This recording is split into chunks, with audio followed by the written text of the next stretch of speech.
앞으로 교육감 뭐 할 거냐에 대한 관심이 굉장히 많으실 거예요. 그 말씀을 좀 잠깐 드리면, 저는 아까 제가 말씀드렸듯이 어쨌든 후보를 보고 찍은 표기 때문에 저는 그 결과에 대해서 제가 시비를 하거나 뭐 무슨 미련이 있어서 하는 행동은 전혀 아닙니다. 다만 제가 이제 지난번에 기자회견까지 했던 그 사안은 투표용지가 부족한 거는 심각한 문제예요. 근데 그거보다 더 심각한 거는 저의 케이스예요. 저의 케이스는 어떻게 된 거냐면은 전주에서 개표가 잘못됐다, 뭐가 집계가 잘못됐다 하는 게 기자 취재하면서 밝혀졌어요. 그래서 그거는 그 기자가 선관위에서 즉시 그 현장에 있었기 때문에 선관위에 얘기를 했어요.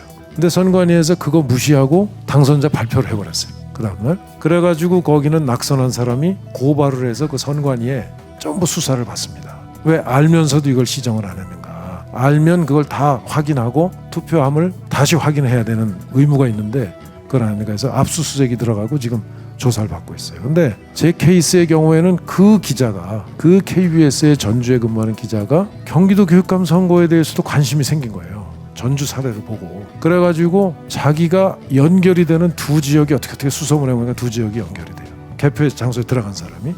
그게 한 사람은 경기도 광주고 한 사람은 성남시예요. 근데 그 자기 아는 사람한테 물어보니까 자기는 이상하게 이 후보가 이겼는데 아니 나중에 보니까 졌다고 돼 있더라. 투표함이. 그렇게 된 거예요. 그래서 그 내용을 가지고 선관위에 문의를 한 거예요. 기자가. 문의를 하니까 그래가지고 선관위에서 11일 날 오후에 저를 찾아오겠다고 해서 나머지 투표 그 이상하잖아요. 그죠? 왜 기자가 얘기한 것만 두 개가 바뀌어요. 그죠? 그 바뀐 건 심각한 거예요. 제가 찍은 사람은 다 엉뚱한 데로 가고 저를 찍지 않은 사람 표가 여기에 오고 이거는 심각한 왜곡이죠. 투표 왜곡이죠.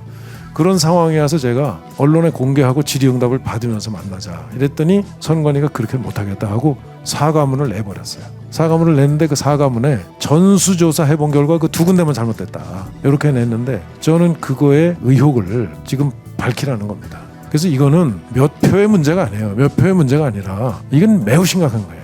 매우 심각한 거예요. 그러니까 예를 들어서 시험을 봤는데 내 점수를 엉뚱한 사람한테 매기고 그 사람 점수를 나한테 매겨가지고 발표를 해버렸어요. 그게 정상인가요? 그걸 그냥 넘어가는 게? 저는 그래서 저의 당락이나 무슨 미련이 쓰는 게 아니고 이 사항은 어디서부터 어디까지가 진실이고 어디서부터 어디까지가 의혹이 있는 건지에 대해서 선관위가 공개해서 밝힐 책임이 있다고 묻는 거예요. 근데 자료 제출 요구를 하는데 지금 자료 제출을 안 하고 있어요.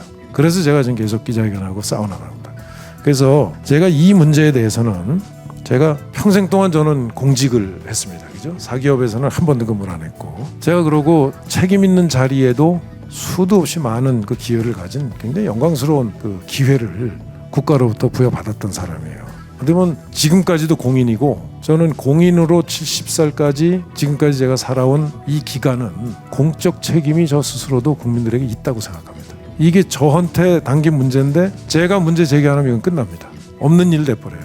그 선관위도 그렇게 해결하려고 저한테 온 것 같아요. 이 문제는 제가 그래서 이 문제만큼은 어떤 의혹을 밝히고 의혹 밝히는 게 안 되면 제가 이거는 사법 처리 수순을 밟더라도 왜냐하면 진실을 밝히기 위해서라도 그렇게 하려고 지금 하고 있기 때문에 저는 확실한 할 일이 하나 있고 또 앞으로 이 교육에 대해서도 여러 가지 이제 필요한 일을 하겠다는 생각을 하면서 이제 여러분과 마지막 시간을 갖습니다.